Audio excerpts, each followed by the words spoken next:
that is required for you to be known by God. That is the criteria that requires you to unlock it by the availability to avail yourself. In other words, how do you avail yourself? You avail yourself 24/7 in any situation when I see any situation that you are facing, but availing yourself to God, but not availing yourself to the situation that is persuading you, leading you not to be in the path where God needed you to be on, but availing yourself, saying, God, here I am, Father. Here I am, Father, availing myself to you. Can you guide me? Just julela kuwe Mos. This is julela kuwe. Nobody is julela njani kuwe, but just julela kuwe. And how is it julela kuThixo? Uba abnormal. We need people about abnormal. Whereby even when the situation is hitting you, problems hitting you, it is yes, but getting into the traps of the evil one. But until I avail myself to God.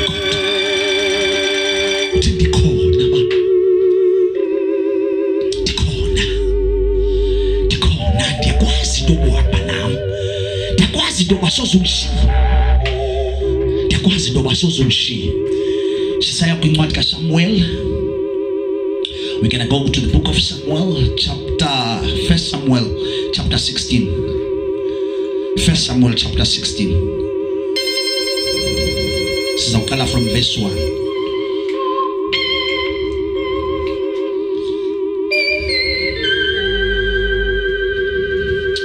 iBhayibheli yaphathwa awusize ngonzweni noba ujonge efoni, kodwa ke iBhayibheli kuyanyanzeleka noba ube nayo. Nika sizizame iBhayibheli even nakulutsha sifumene sonke. Iphepha ngo-345. Samuel anoints David. Samuel anoints David. That is the content. Isihlokondaba uSamueli uthambisa uDavide abe ngukumkani. Masikhumbule into yokuba uDavide, he was only the shepherd to God. uDavide, he was not the director, he was not the manager, he was not the entrepreneur, he was not someone that was wealthy, but the wealth of David was within his wisdom.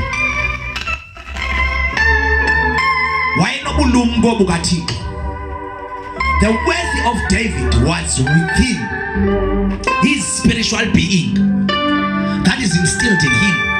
The spiritual being that is uDavide ongeyonyama, but uDavide otheni ophila kumoya oyingcwele. Lonto leyo xa uphila kumoya oyingcwele ikwenza into yokuba nawe ube ngumoya oyingcwele. uDavide umseve uThixo to the level whereby he was called the father of Jesus. He served and served and served. And remember, where does David comes from? When you look at the lineage of David, the source where he came from Urute. Urute useBhayibhelini awayeswelekelwe ngumyeni ehamba nomamazala wakhe.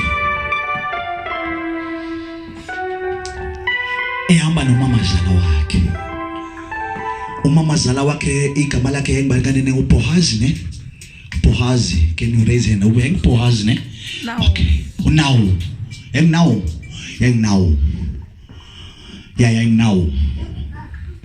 So what was happening is that Ute Urute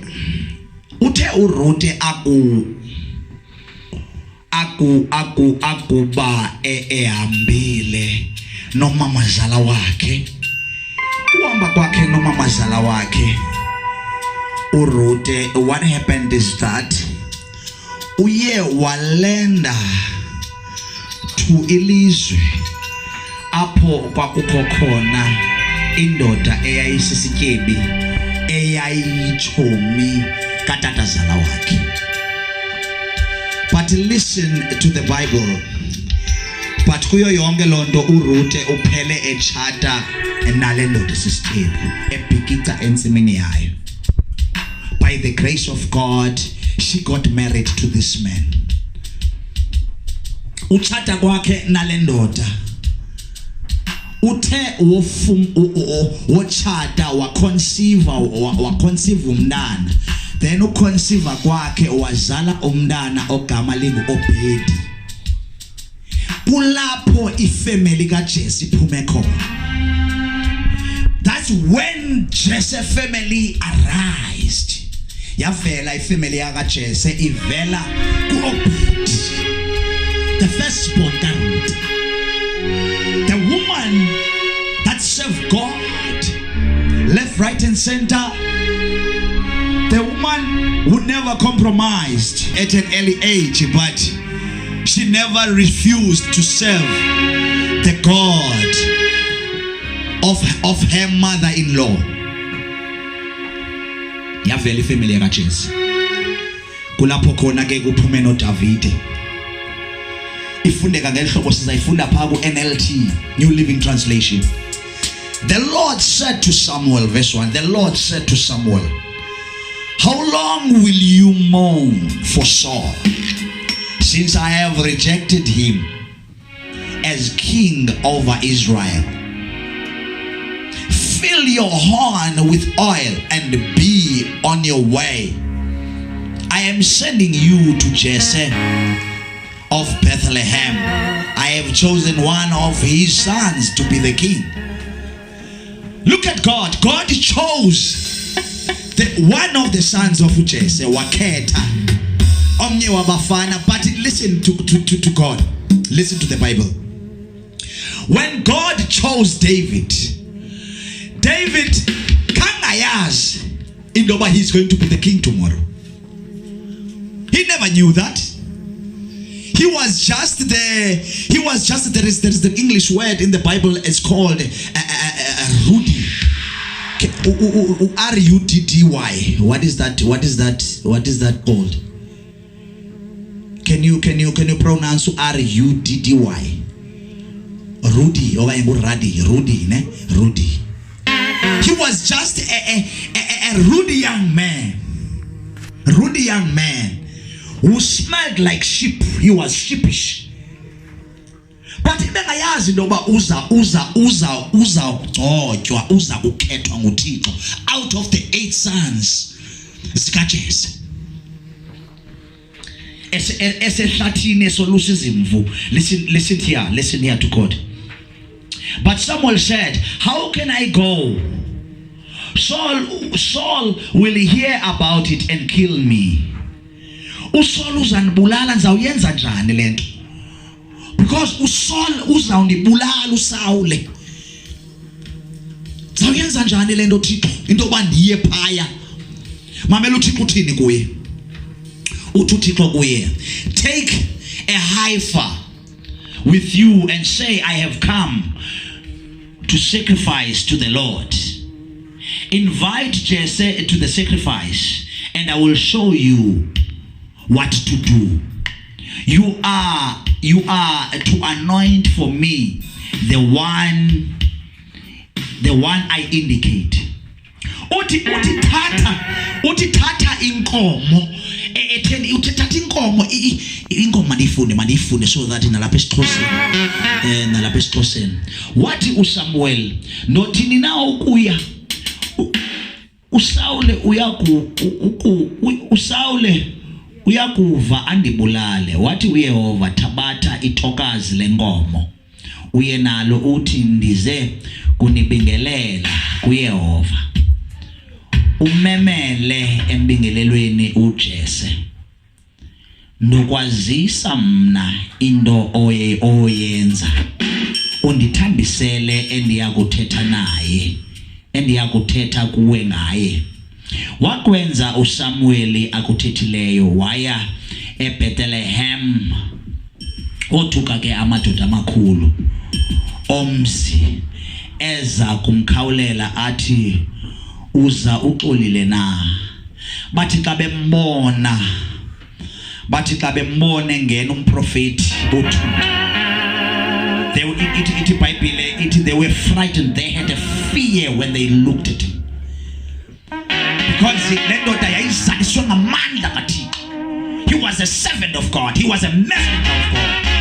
He was sent by God to go and anoint one of the armor bearer, one of the entrusted men of God,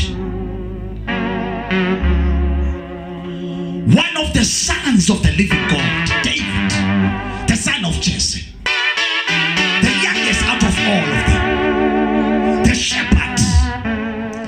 Kaya fika nelitokazi ufika amadoda amakhulu kaya mjonga oyika amadoda amakhulu aqonda into yokuba kwenzeka ntoni. Nangu umprofeti ngena, singalibali umprofeti uSawule besithi wongena endaweni. Uyamkhumbula kuSawule wathi wongena kwisixeko sakwa-Israel. Ayefika, my God, uSamuel, abantu ababethunyelwe nguSawule beyokwenza ububi kuDavide, bathi babengena ku-territory that was around him, but they prophesied. Because what happened, there was an impartation of the word. Bajika abantu bathi bezokwenza okubi, lo madoda bathi asuka aprophesy, baprofeta. In the book of Samuel, 1 Samuel chapter 16, bafika baprofeta. Ayephinda uSawule phinde thumela amanye amadoda, bathi nalawo madoda ayefika profeta. Ubonakalisha into yoba amandla ehamba nawo. Into kaThixo inamandla. Into kaThixo maseyikuwe uzaliswe ngamandla kaThixo. Indawo ongena kuyo ufika uyi-own, because uhamba nento enamandla. Lento uhamba nayo ifike ilocate everyone surrounding. Kwenzeka the manifestation of the word, but not when as a human that is actually demonstrating himself to it, but that manifest. Umanifesta kwayo ibe yiyo that persuades abantu ibaguqula ingqondo, batshintshe babe yilento ifunwa nguThixo ngepresence yakho, because uhamba nantoni, uhamba nento enamandla, uzaliswe nguMoya Oyingcwele. Sisekhona sonke enkonzweni. Are we listening? Are we listening? Wathi ndixolile ndize kubingelela kuYehova, zingcwaliseni nize nam embingelelweni. Wamngcwalisa uJese nonyana bakhe, wabamemela embingelelweni. Being sanctified, ungcwaliswe, wasanctify, wangcwaliswa. Ungcwaliswa ke, it's something big. Into yongcwaliswa, xa ungcwaliswa kupavwa a way, kususwa zonke izinto that are being problematic in your life. You are given a merit in English. It is a merit. It is a coronation. It's something you are getting something that is beyond a doctorate. Njengalo mama kuthiwa ngumama uMbangeni ebesanda kufumana i-doctorate recently to one of the universities ngenxa yomsebenzi awenzayo. Njengomama uRebecca, she got a doctorate, whereas simazi into bengekho educated, but ngomsebenzi awenzayo wayifumana i-doctorate. So it is something of that nature that happens to you. So what I'm trying to say to you, there is something lingering towards yourself. There is something that is upon you that will shower you. There is something that is going to descend from God about what you are doing to the Lord. Because each and every time when you are doing good to the Most High God, that's when you are investing to the Lord. every time you are doing great. But the greater that God is talking about, he's talking about the greater that is in the heart. You will hear in this verse, God never looked at the outer appearance of a man. God does not look at the beauty of a man. Does not look at what you have. Does not look at the background of the person that you are. What have you done yesterday? Does not look at that, because that is our God. Our God looks at the heart of the man. When I'm talking about a man, I'm referring to feminine gender and the masculine gender. I'm covering both. Because in the Bible, there is no feminine gender. There is no feminine gender. There is only a masculine gender. But the masculine gender, it covers both. Sisikukukazi. Isikukukazi sithe sinamaphiko isikukukazi siyawafihla amanjojo wazo. That is what is happening to the masculine gender. But I just want you to understand. I hope that you do understand what I'm trying to say to you. Because I'm coming with a revelation that will exalt you. I'm trying to equip you with something that is fortified. Because when you are fortified, you are protected even when Jesus.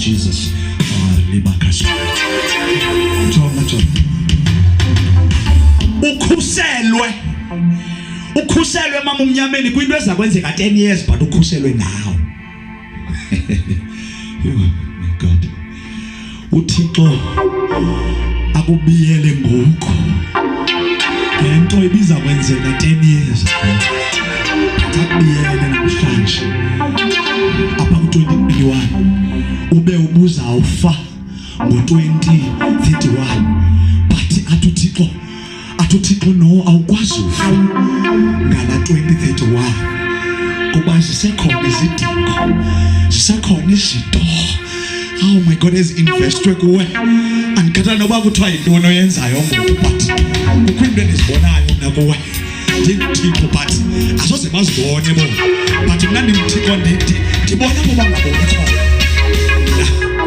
I don't care what they can say about the situation that you are in for now, about the problems that you are facing now, about what you have done yesterday.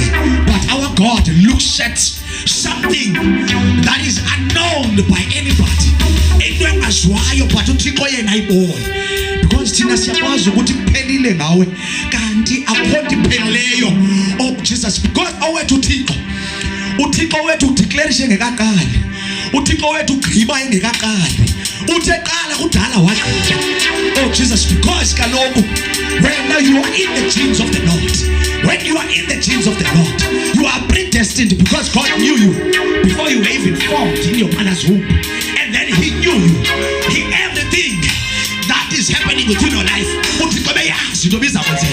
it doesn't mean what Lord is pushing you away from God. Don't ever allow anything that will push you away from the Most High, because you knew that this is going to happen to your life.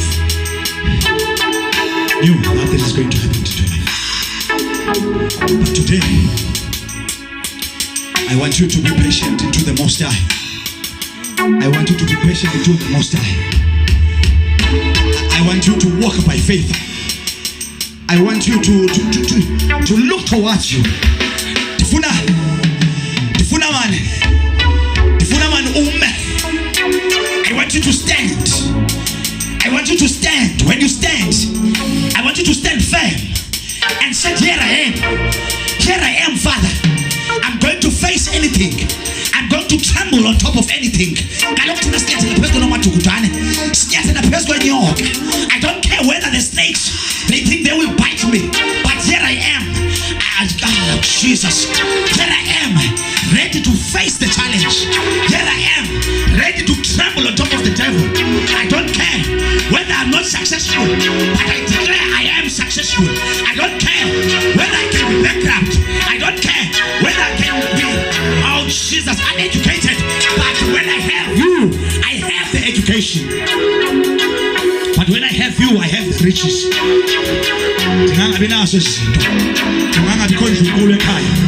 But thina imoto kuba noyesu ingangabikho indlengule ekhaya, kungangabikho imali sinayo imali kodwa singenayo, singaphangeli but siyaphangela ngenxa yasinoyesu, because into zakho zagqitywa ungekafonyiswa.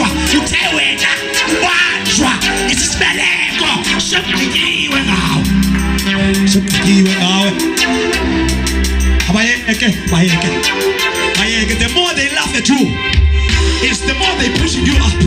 Befanele uhlekwe ikwazi nokuzophumela ungasoze uphumele bawungahlekwa ungasoze uphumele bawungagcinezelwa kabayeke bakuthuke kabayeke basiphethe izinto ngawe akabesibonile siphendulana nabo kuba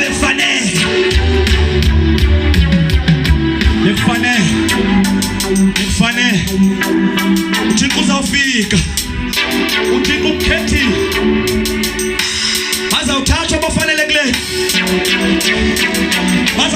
abafanelekileyo babekwe athi uthixo hayi lo aphinde abekwe athi hayi lo aphinde abekwe kuthiwa hayi lo uthi wena ubungasemva oh Jesus shonga uthixo wethu athi ubungasemva ayolula ingalo ubungavelanga novela bathi uthixo ayolula ingalo akuthathe ngaphaya azokubeka ngaphambili sebesithi bagqibile ngawe kodwa uzawuvela uJehova khawuhlale kuthixo okucinezelwa kwakho okukumonelwa kwakho okukuthukwa kwakho suqimba fama bekufanele bakwenzekanga kufanelekile kwenzeke kuzobonakala usuku lukathixo nayiphi into ojongene nayo kufanelekile ukuba yenzeke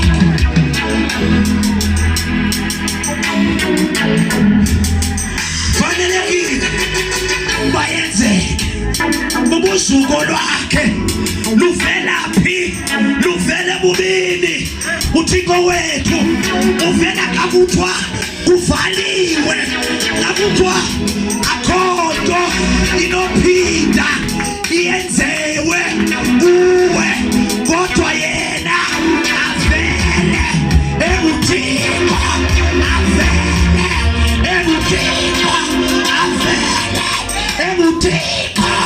ayiphakamise sivuleke ngoba makho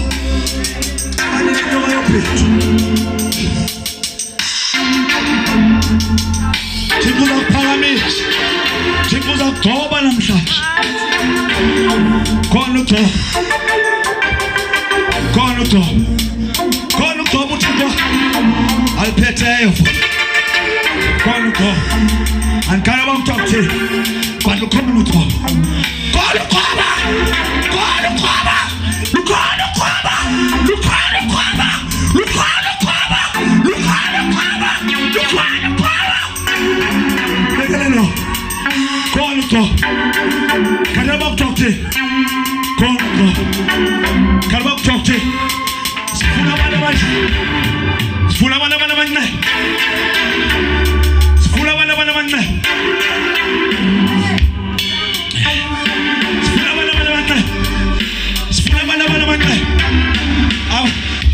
yayazi kudela uqalayo longayaziyo ngawo akumandi balo baye offer akumandi ushiywa ngabantu akumnandi uthukwa akumnandi uhletywa kukhona ongayaziyo kaloku wena umuntu odifferent ongafaniyo nabanye abantu awuhletywa wena ulapho kutsalwa khona isilingi bane noDavide kuGoliathi wathatha isilingi wathatha ilitye wasimsala awena uhletywa kutsalwa isilingi wena ulela litye lisesilingini akuphungulwe isilingi elalitye liyenyuka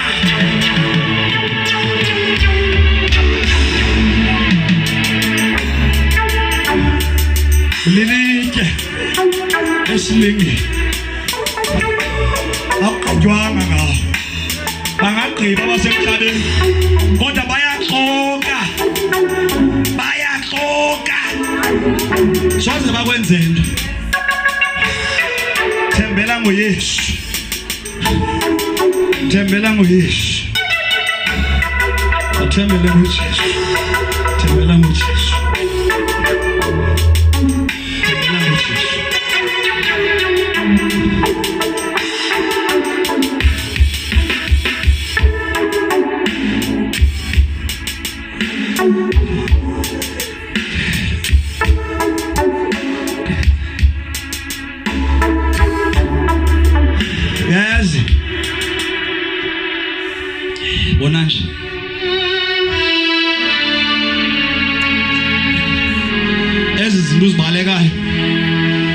ucimba famba ziza kususa kuThixo zezi ziza kusustain kuThixo ezenziwa kuwe uThixo yabona umzekelo kufana notyhali litye kukho ibali elithi lo mfana Maria kuthiwa lo izaba mntanam shiya le mic apho izaba mntanam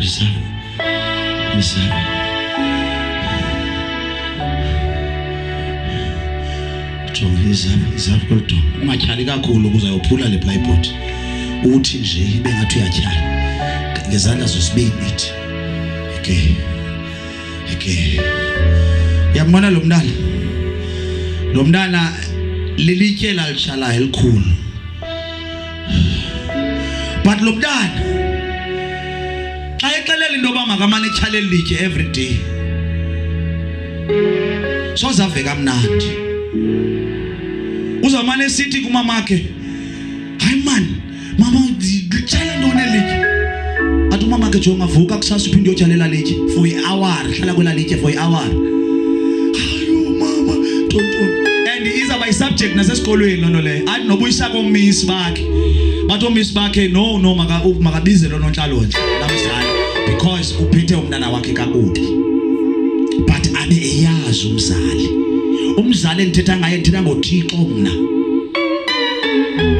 uThixo ne yabona mna njengoba etshalele litye walitshalele litye kubuza uba kuye yindawo nebuhlungu umzekelo ngabuza indawo nevakalayo njengomelo hlobo apha kuwe indawo evakalayo efuna usudini eyiphi le ndawo evakalayo isihlahla ingalo leyo ayivakali yona ingalo nantsokhe nengalo iyavakala yabona the more etshala then mamela ke ngoku into yakwenzeka after a while emane etyhala suka ke mntanam suka ke abohlala phansi then ugqiba kwakho utyhala uzawumane etyhala kuthiwe mntanam okay khawuye esipilini aye esipilini kuthiwe kazijo phaa esipilini ukhona umahluko obonayo apha kuwe ukumntana hayi yes zazibona une-muscles xa sijonga umzimba une-muscles umzimba wakhe umastyula awufani nalaa mzimba wakhe wokuqala ngoku ebeqala utyhale litye because the more etyalela litye into eyenzekayo kukhula ii-biceps kukhula ii-muscle umzimba wakhe uba trained well trained umelane nantoni umelane nezinto that is the atmosphere you understand umelane nazo zonke i-weather umelane nazo zonke izifo umelane nayo yonke i-pollution because abaphandi abakupolluted izinto ebenozinto ombangela into bagule but la fitness okwakutyhalela litye kuyathini kuyamprotecta from the pollution that is out there. That is how our God is working in your life. Obubunzima okubo kukho imuscle ezikhulayo kukho izigalo ezikhulayo ezizawuthi xa uhambile njengoba uyinyamezelele but kayinyamezelele ubuthixo and xa kubuhlungu kusenzeka sucimba fana into yoba uwedwa uhamba noThixo mntanam uhamba noThixo mntanam but there are these muscles that are growing, there are things that are growing, but when usibone nawe but you will only see them when you read the word, when you come to God. That's how you're going to see these muscles. Naye kanazibona eza muscles ngoyibethalela litye but uthe oye spilling wasibona. But even for you to be able to see the muscles and the work of the Lord within your life, you need the word. Read the word and implement the word. Sendizawuvala ndizawufunda nje sendivala bazalwane sendivala ndishikele nje 5 minutes kwathi ekuzeni kwabo bonke uEliyabi wathi inene phambi koYehova umthanjiswa wakhe. Wathi uYehova kuSamuel, Musa, mamela le ndawo, Musa ukukhangela imbonakalo yakhe nokuphakama kwesithombo sakhe ngokuba ndimcekisile. Uyeva uthi umcekisile, uthi sukhangela istructure. Don't look at the outer appearance. Mjongo uthi khangela ntoni mve uThixo bathi. Uthi mamela uthi andikhangeli nje ngokukhangela komuntu. Andikhangeli nje ngokukhangela komuntu. Ngokuba umuntu ukhangela umphandle. Umuntu lo ukhangela umphandle. uYehova ukhangela inhliziyo. The inner man ngaphakathi kuwe. Into efihliweyo komnye umuntu. Because uThixo uyayazi into yokuba if ever ebevela umzekelo, because ifihliwe mos nalo kaThixo emntwini, uyawuthi uzuyibona into kaThixo komnye umuntu ube noThixo. Awukwazi uyibona into kaThixo komnye umuntu ungenaThixo. That is the reason why abantu bechukelana benomona bethukana besenza yonke into against each other, because kaloku unesinye spirit esingeso sikaThixo but wena unespirit sikaThixo. Then the reason ke ngoku into eyenzekayo kwenzeka icollusion. Ziyakhabana, zikwazi ukukhabana kaloku awunodibanisa unegative no positive. Zizawukhabana because thina singu positive, thina si positive, very very positive into the word.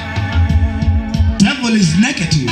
So akazukwazi udibana nawe. That's why kuwe eza ukhangela ifault uthi uPaulos kwincwadi yaseKorinte, xa uliKristu you don't look for a fault finding. I-condemnation nefault eyenziwa ngumuntu siyirebuka ngespirit sikaThixo, siyayithandazela. We pray without ceasing. 1 Thessalonians chapter 5. Pray without ceasing, having love when you pray. We don't reject each other. If problems is there to thina, we come to the platform of God and speak about the things of the Lord. If thereby we have to have a discussion, sizendini kaThixo, we izinto zethu thina abantu abasindisiweyo asizixoxi nehlabathi abantu abangasindiswanga. Leyo nto awuyixoxi nomuntu ongasindiswanga into edibene nensindiso. Akhona need yokuphendula umuntu ongasindiswanga ngensindiso usindiswa. Myeke wena hlale esindisweni, wena umuntu usindisweyo ngokola lo muntu osindisweyo ngento zosindiswa. If ever there is a problem that you have encountered with salvation on the way, ayizungabiki problem because you are human, but the problem is one, you cannot relate to a tribulation. A tribulation, you go in, you come out. That's how it is. That's how we are. When you get into the tribulation, you get in, you come out simultaneously to prove that when you got into a trap of devil. Just like uDavid walala nomfazi kaUriya. Nomfazi kaUriya enabafazi abaninzi. Yazi mistake yakhe yaba yintoni? Imistake kaDavid yaba kujonga ngemehlo. Because indoda ingxaki yayo ngamehlo. Umuntu oyindoda problem yakhe ngamehlo, uthi ojonga amehlo ayiguqula ingqondo yakhe. Angabile nto ifunwa nguThixo. Yena wabona ngamehlo, wabelieve, wabona hele nto ikhona nje. Wayengazange ambona umfazi kaUriya ehla. Ngengazange yenzeke lo nto leyo. On top of that wambulalisa uUriya, wamthatha wambeka emfazweni. uUriya wathi umthatha kwakhe wamthatha wathi makabuye emfazweni. Ubuya kwakhe emfazweni wathi makazohlala. Kuba eqonda into yoba uUriya uconceive. Njembe conceive ke ngokufuna ukosisulela isisu pha kuUriya. So uyamthatha uUriya uyambuyisa emfazweni. Uzomhlalisa apha. Njembe ezomhlalisa apha ufuna ke ngoku angene inkosikazi yakhe so that kuthiwe nguye ebemenze wanzima. Unfortunately uUriya yayindoda yayimthembile uThixo. uUriya zange ahamba ayolala nomfazi wakhe. uUriya into ayenzileyo uye walala emnyango kwaDavide. Xa uDavide evula umnyango ngeUriya usalele yakhe angadibane nenkosikazi yakhe. yafika umprofeti hey kumkani indoda man ethi inemfuyo eninzi but ifune nje unemfuyo enye unemvu eyi1 le ndoda inemvu ezininzi but le ndoda inemvu eyi1 wenzwani umuntu onjalo uDavid ufanele kubulawa umprofeti uthetha naye ngelo xesha how can into obuthi unabafazi abayi20 but uzothatha indoda nomfazi omnye uthatha umfazi wakhe but uDavid wathi ungena kwakhe he went in and came out. He went in and came out. That is the reason why uyasesaba isandla somuntu. Wathi isandla somuntu sitheni siyesabeka kungcono thini kungcono awele kusandla sika Yehova. Ayikho enye indawo onowela kuyo, ayikho enye indawo enokwenza ube yilento ufuna uba yiyo ngaphandle kokube kupresence kaThixo. Akukho ba yintoni ethethweyo ngawe, akukho ba yintoni oyenzileyo, but into oyenzileyo ayikususi Thixo wena. Never. Ayikususi Thixo into oyenzileyo. Don't be blinded by Satan. Susus the creator. You are powerful. Don't degrade yourself. Don't underestimate yourself. You cannot underestimate yourself. Because you can kill.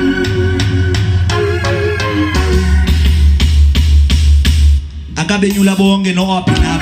Akabenyula wagqithisa phambi koSamuel wathi nalo ke uYehova.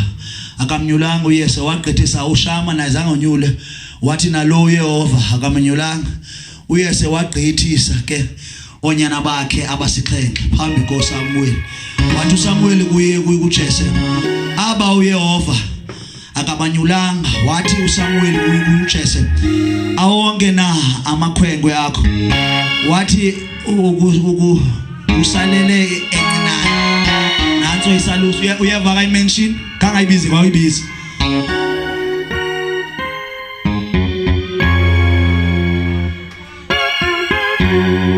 kangayibizi kwayibizi akambiza kwaumbizi.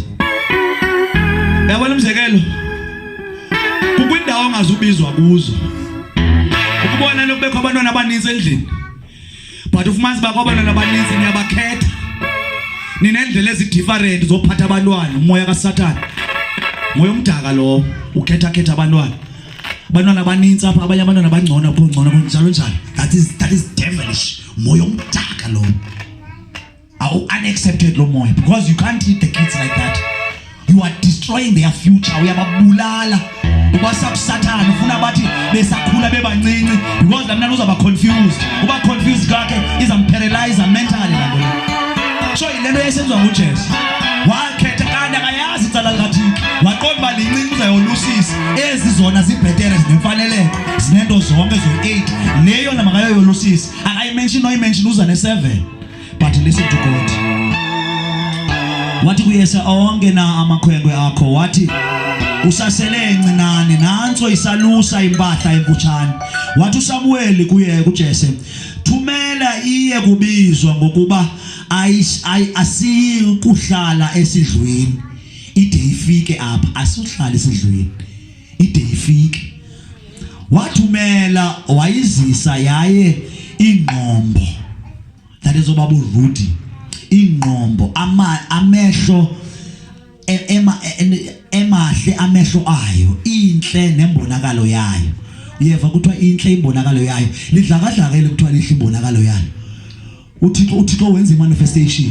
Uthixo akaboni lento siyibonayo yona inxibe impahla zokolusa iluka igusha ihlala emahlathini but uthixo yena ubona ubuhle kuyo yonke loo nto because ubuhle bakhe yintoni indlela abuseva ngayo uThixo nomthemba wakhe uThixo. Mamela wathi uYehova suka ume umthambise ngokuba nguye lo. uSamuel wathabatha isigodlo seoli wamthambisa esisazulwini sabakhuluwa bakhe. Umoya kaYehova wamfikela ngamandla uDavide ukususela kulomini wesuka ke uSamuel waya eRama. masibulele ukufundwa kwelizwi lenkosi. Bendiza kuxelela elipali xa ligqitha eyobulala noGoliath, because uDavid akathanga emveni koba ethanjisiwe. Jonga listen carefully, mamela. uDavid akathanga ba egqitha othanjiswa, wayikumkani ngoku. Uyabona by patience uthanjisiwe nguThixo. But iproblem yethu thina sifuna uthi xa uThixo senzele into ufuna ubone results ngoku. It does not work like that. Uthanjisiwe uDavid, uthanjiswa kwakho waphinda wakolusa. Nangoku uzawubulawa uGoliath, uDavid ubizwa nguSawule kuba ekwazi ubethi uHathi. uSawule ufuna umuntu obethi iHathi, kwathi hayi omnye wamajoni wakhe uSawule yamadoda wayekhona amongst them, wathi ukhona uDavid wakaJese, wabiza uDavid walibetha uHathi. Ulibetha kwakho uHathi uDavid, wafumanisa into yoba njengobebethi iHathi, ngobetha nje iHathi wamoyika uSawule. Ithi iBhayibhile woyiki kumngani, yoyika umuntu obethi iHathi. Iqonda uba hey ikhona into efihliweyo apha. Yilaa yenzekayo ke nakuthi xa kungena umuntu apha enkonzweni, angene umuntu enkonzweni ngohlala nje phaa esitulweni, sibe nefiye ne, uba nefiye kwethu simphathe kakubi, siqombe hey uthini siwadika no into eyenzekayo, into ebangela laa nto ngamandla agcwaliswe lo wawudika. Yabo lo wawudikayo ungakhange athethe, ufike nje wabulisa wahlala wasithanda, then sikasimjonga thina simestimate singamjongi ngeliso lakwamoya ngalamandla lawa, because what is happening, laa nto ifakwe kuye iyavuselela. Yabona kwenzeka i-resurrection, that in other words you are being mounted to God.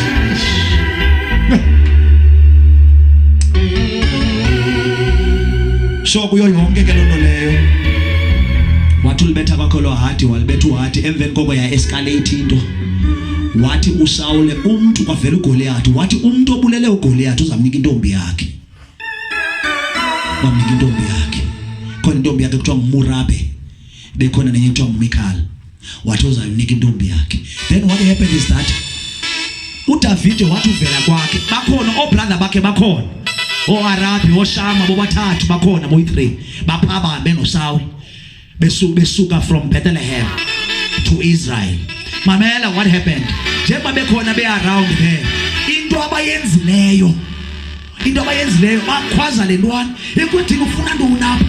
Uyazithanda izinto mani wena, ufuna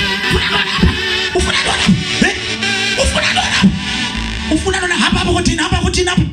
No. Jonga kanti abalazanga icebo likaThixo. Uthi uDavid, hayi man, lo mfilisti lona umfilisti wapi lona? Who defies the army of God? Who is this? No, it's boy, a shepherd. Who is this Philistine that defies the army of God? This is unaccepted, just for the sake of God. But he stood and said, who is this Philistine? Who is this Philistine? And then they listened, they heard him when he was saying that. And then no matter what then he explained. Then Usaul, hey, who is this little boy?